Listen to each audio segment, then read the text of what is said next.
Bonjour, je suis heureux de vous retrouver et je voulais vous parler aujourd'hui de travaux de recherche que je viens de faire pour essayer de voir quel était le rapport possible entre le coronavirus et la maladie de Kawasaki et d'autre part quel est le rapport possible entre le coronavirus et les nombreuses thromboses qui ont été trouvées chez de nombreux malades.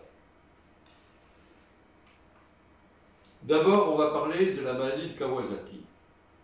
Avec mes codes fréquentiels qui sont très précis, en programmant le code fréquentiel du coronavirus, je peux voir si ce coronavirus est en lien avec une autre maladie ou avec des lésions liées à cette maladie. C'est ce que j'ai fait à partir de lésions de la maladie Kawasaki et à partir du code fréquentiel que j'avais fait de cette maladie de Kawasaki, j'ai vu qu'il n'y avait aucune réaction qui relie le coronavirus et la maladie de Kawasaki. Donc, ce problème-là est réglé, il n'y a aucun lien retrouvé, dont les lésions vasculaires de la maladie de Kawasaki n'ont aucun lien avec le coronavirus.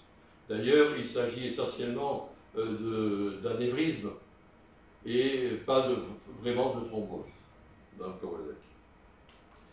Alors, j'ai voulu poursuivre la piste des thromboses qu'on a trouvées chez les malades atteints par le coronavirus.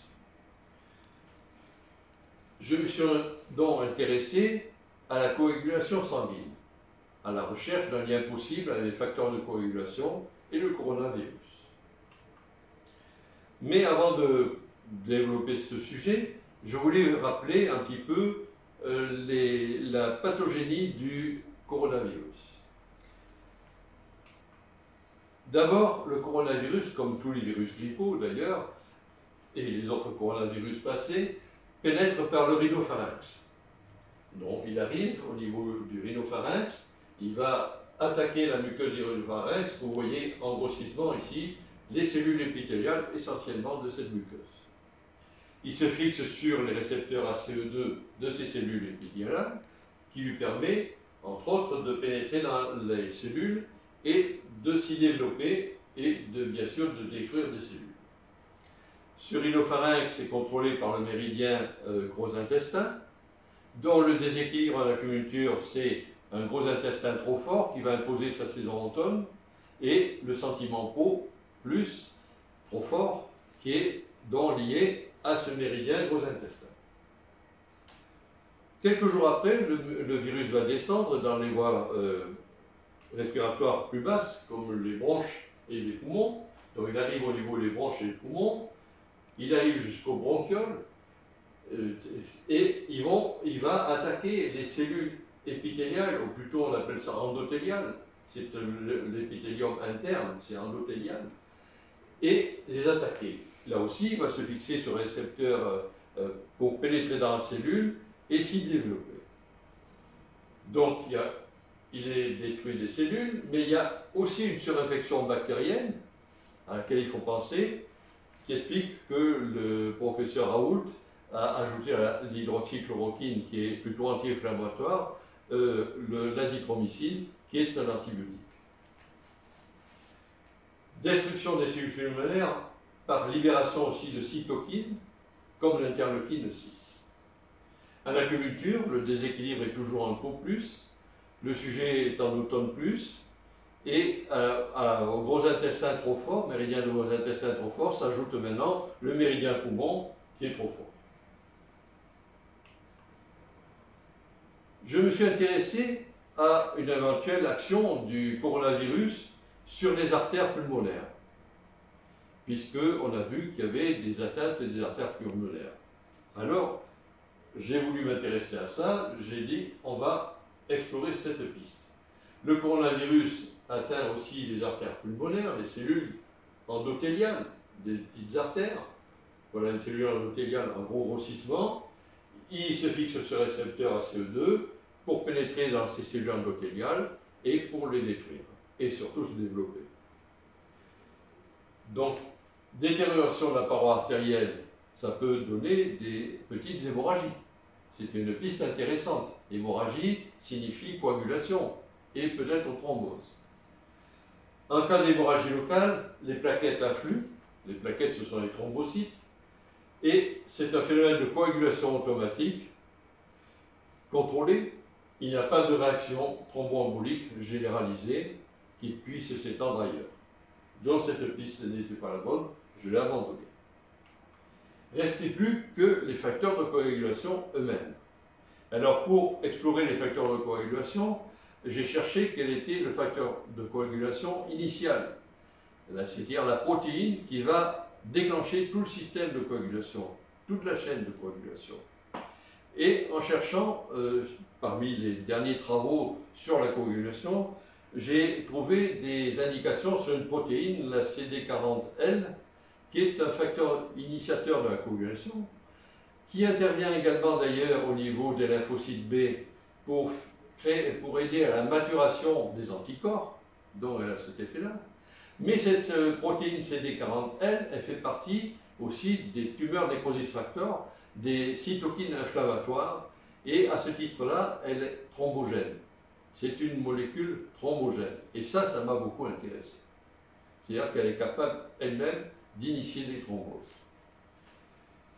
Alors, elle est produite, comme je vous le dis, par les thrombocytes, c'est-à-dire les plaquettes qui sont présentes dans le sang circulant et qui sécrètent cette protéine initiatrice de la coagulation.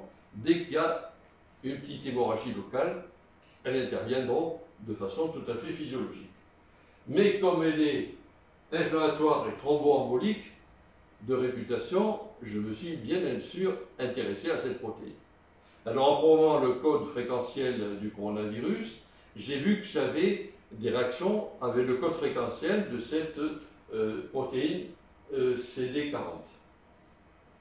Donc il y avait bien une liaison dont le coronavirus active cette protéine de coagulation initiatrice, mais aussi thromboembolique, et le chaînon thromboembolique se met en marche en raison de l'activation par le coronavirus. Voilà. Donc, les problèmes, ce sont les thromboses artérielles et veineuses, les accidents vasculaires cérébraux, les accidents, les thromboses, les accidents cardiovasculaires aussi. Ça peut être des infarctus, ça peut être d'autres lésions cardiaques, et les phlébothromboses qui peuvent aboutir à une embolie pulmonaire. Voilà.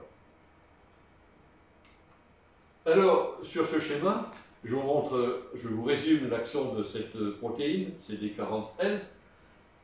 En programmant le Covid-19, c'est ce que je vous le disais, en explorant le code de CD40, j'ai trouvé le lien direct entre les deux, dont le Covid active bien la protéine CD40L et le facteur de coagulation se met en chaîne et on aboutit aux thromboses, au thrombus.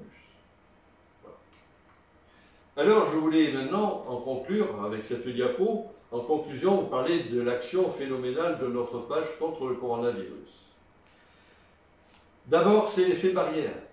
C'est le plus important, au fond, puisque notre patch, posé sur la peau, va neutraliser en permanence les protéines qui permettent au virus de se fixer contre la cellule et d'y pénétrer. Voilà. Toutes ces protéines qui vont lui permettre de se fixer sur la cellule épithéliale, voilà le virus, cellule épithéliale, et il va essayer de se fixer dessus pour y pénétrer, se développer, et bien sûr la détruire. Notre patch est là, il a son effet barrière, il va interrompre ça, parce que notre patch neutralise l'activité vibratoire des protéines de liaison, que vous avez ici, ACE2, RBD, SRBD1, TMMPRS-S2, qui lui permettent au virus de se lier à la cellule humaine. Tout ça est interrompu par notre patch, puisque c'est neutralisé en permanence. Donc c'est pour ça qu'il est aussi efficace ce patch. Le virus ne peut pas rentrer dans la cellule, ne peut pas se développer. Et en outre, un virus qui ne peut pas pénétrer une cellule humaine ne peut pas vivre tout seul.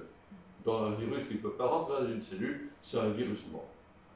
Donc vous voyez que le patch lui-même, par le fait qu'il empêche la liaison virus-cellule, agit aussi au niveau de, malheureusement, la coagulation est une protéine différente.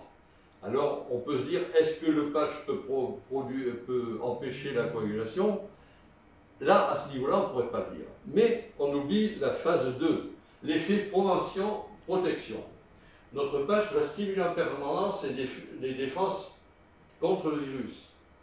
Alors quand vous mettez le patch, il va avoir un effet préventif, vous n'avez pas encore rencontré le virus, vous mettez le patch, il va stimuler les moyens de défense contre ce virus en permanence, c'est formidable, c'est-à-dire que dès que votre corps va rencontrer le virus, les anticorps sont déjà tout prêts et la réaction en chaîne va se faire pour l'éliminer et pour le neutraliser, avant même qu'il ait eu le temps de se développer. Et on sait qu'il n'a pas pu pénétrer par la cellule par la présence du patch non plus. Donc là, il est bloqué. Et s'il est bloqué, et s'il est détruit par nos défenses naturelles, eh ben, il ne peut pas aller solliciter et activer la protéine CD40L pour déclencher des facteurs thromboemboliques en chaîne. Voilà.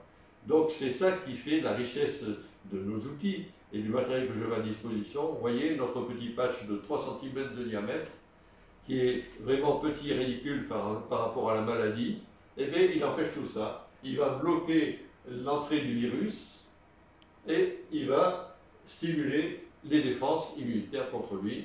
Donc tout ce dont on a parlé ne peut pas exister. Voilà, je vous remercie pour votre attention et je suis heureux de vous dire à la prochaine fois.